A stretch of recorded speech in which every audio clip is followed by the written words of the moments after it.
आम अच्छु रत्नगिरी ठार जो आरंभ होती लॉर्ड बुद्ध आर्ट गैलरी ये आप देखुं विभिन्न चित्र रही गौतम बुद्धंकर और गौतम बुद्ध संपर्कित विभिन्न चित्र रही ये चित्र गुड़ी को बहु कलाकार मैंने आंकी विशेषकर ओडिशा बाहर कलाकार मैंने जादूकरी स्पर्श विभिन्न प्रकार चित्र एठी रही ये चित्र गुड़ी को आप भल कर देखिले ये चित्र अनेक किसी कहूँ सेमती जड़े चित्रकर आप समस्त जानते ओडिशार बेस प्रतिष्ठित कला निर्देशक कलिंग केसरी नायक आम सहित अच्छा सीधा सड़क सहित आलोचना करवा कलिंग बाबू आपको रत्नगिरी न्यूज को स्वागत करुच्ची। नमस्ते। ये जो रत्नगिरी ठार जो लॉर्ड बुद्ध गैलरी होती आपण मैंने विशेषकर दिवाकर बाबू आप मिसिकी करुँच कौन उद्देश्य रखते? उद्देश्य आमर केबेठू थिला जेहेतु जनवरी मसरे पर्यटक भिड़ रुहे तो सबु समय आम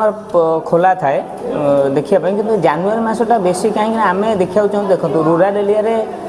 किसी पेंटिंग किसी लोक जानी भी ये सुजोग पाती आम प्रयास एमती कर सुजोग गोटे दौचु जो मैंने आसवे बाहर माने आर्टिस्ट माने देखापी कि बुलवाई भिजिट करेंगे कि तांकू आम हेल्प करूँ पेंटिंग रे जिते प्रकार आर्ट रिलेटेड अच्छी हेल्प करवा आम दिवाकर भाई सैंड आर्ट भी करती आमर ये इंटरनेशनल लेवल आर्टिस्ट मानक आम डाकिचु एथर प्रथम थर पर गोटे प्रयास करुचु सफल बाबू को बहुत भल लगुच बहुत सक्सेसफुल हो 20 को 20 आर्टिस्ट प्राय अच्छा देखो बाहर जो मैंने आउट ऑफ कंट्री लोक आपको ये देखी से केमती लगुला आप भाई ना बाहर लोक मैंने आसवे देखिए सेटा तो बहुत खुशी लगुच आउरी माने मनोबल टाक बढ़े दौरान जे आर वर्ष को आम आउरी भाविचु पूरा ये टॉप लेवल पहुँचापी तथापि प्रशासन भी बहुत हेल्प कर आर वर्ष को जहाँ हम देखिए टे चेष्टा करूँ आउ भल करने करूँ आम आशा करें निश्चित भाव में भल हो धन्यवाद आप शुणुले कलिंग केसरी नायक किभली भाव में सी जो चित्र प्रदर्शन कर आम सहित जड़े पश्चिम बंगर आर्टिस्ट अच्छा सहित आलोचना करवा किभली भाव में सी ये कहीं आसुँच कौन तार उद्देश्य रही आप परिचय दिखाई। नमस्कार, मैं विनीता बंदोपाध्याय और अभी मतलब इस आर्ट कैंप में मैं पहुंची हूं सूरज जी दिवाकर जी का इनविटेशन से और Lord Buddha art gallery Ratnagiri. यहाँ सबसे पहले तो नाम से ही एक ये लगा बुलावा जब आया कि यहाँ आएंगे।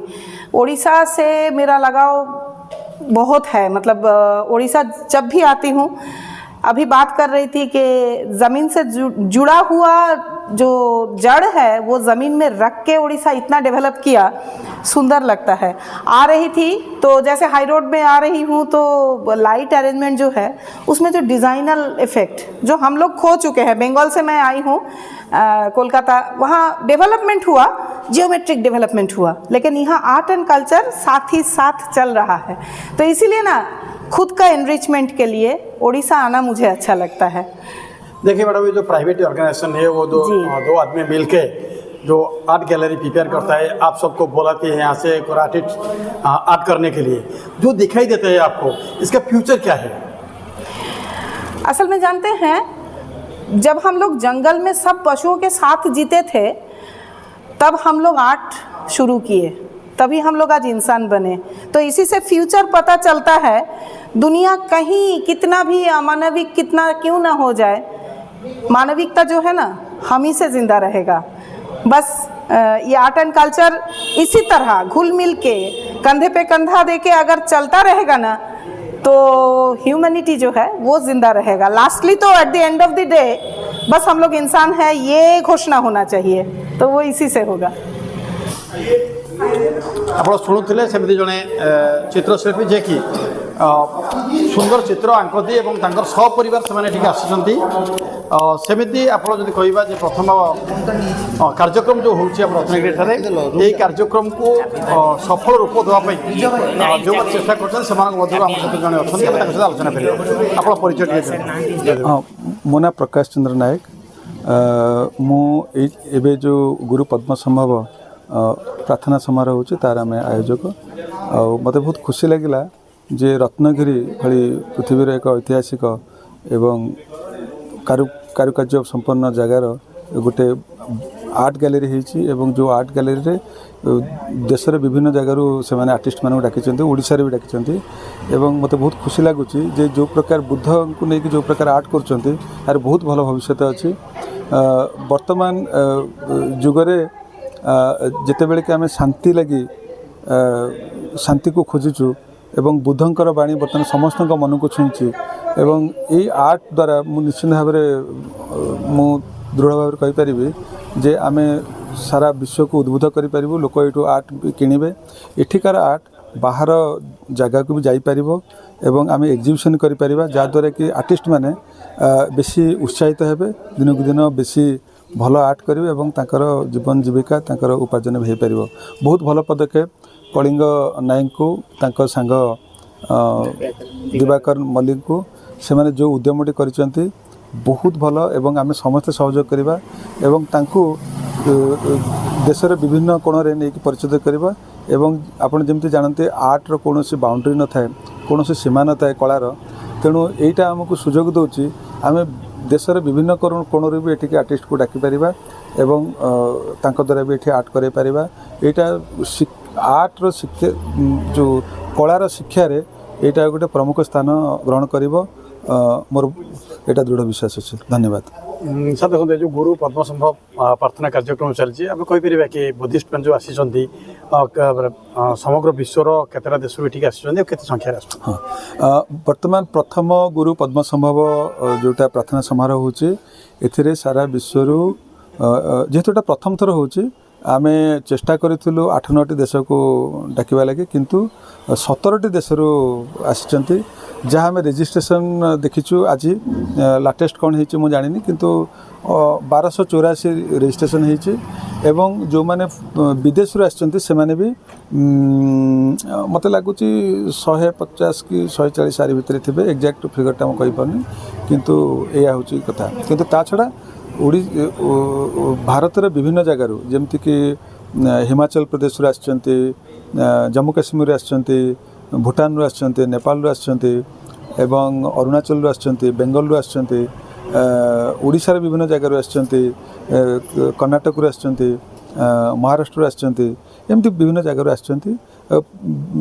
थेराबाद ठू आरंभ करके बज्रजान पर्यंत सबू पंथर लोक आसचंती एवं एटा गोटे गौरवमय जिनस जे ओडिशार ये जो डायमंड ट्रायंगल जोटा कि हीरक त्रिभुज कहूँ जोटा कि इतिहास रे केबे आलोचना हो नथला सेटा पुणी चलचंचल हो उठी एवं निश्चित भाव में यहाँ ओडिशा लगी गोटे परिचय ओडिशार अस्मिता एवं सारा विश्व रे आमर परिचय को नूतन रूपे गढ़ी तोलिबो एते संदेह नहीं धन्यवाद आपण मैंने शुणुते कि भाव में रत्नगिरी जो कार्यक्रम चली आसंता काली पर्यंत चलो आपण मैंने जो समय मिलूँ निश्चित भाव में आसतु चित्र आंकबार सहयोग करूँ सामिल हूँ एवं जब मन पसंद चित्र आपको लगुच पैसा देके किणवार व्यवस्था अच्छी आप ये प्रयासटा मोर बहुत दिन अनेक दिन कर मो सांगसाथी कलिंग केशवर नायक आ मो मिसेस मोनालिसा चौधरी एम सहयोग ये गैलरी गढ़ी उठी आगू आम कि आज जमी नेशनल पेंटिंग वर्कशॉप होची आगू आम भल भल आर्टिस्ट मान को लेकिन आम गैलरीटा को डेभलप करने चाहूँ तत्सहित ये अंचल कलार परिचय केमती तैयारी हो माने भल भल आर्टिस्ट आसतु किसी नुआ जिनस दिंतु ये गैलरी डेभलप सहित लोक मान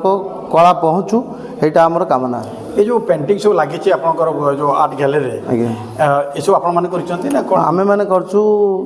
बाहर आर्टिस्ट मध्य किसी करिसेंती जो माने विजिटर आसंते से माने चाहिले भी आर्ट करिया कथा करि पारंती आपंकर देखिबार की सुविधा अच्छी निश्चित जे चाहिबो एटी किनिया पय जो पेंटिंग चॉइस लागला से माने भी किनि पारिबे ये जो आप जो कर 3 दिन धरिकी केते जण आर्टिस्ट को डाकी एटी आमे 20 जण आर्टिस्ट को इनवाइट करचु आमे तापर आमे गेस्ट आर्टिस्ट श्री बलदेव महारंता सार को आमे डाकीचु जे कि चककल बहिर प्रथम ड्राइंग करथिले आउ भल भल आर्टिस्ट मान भी डाकीचु।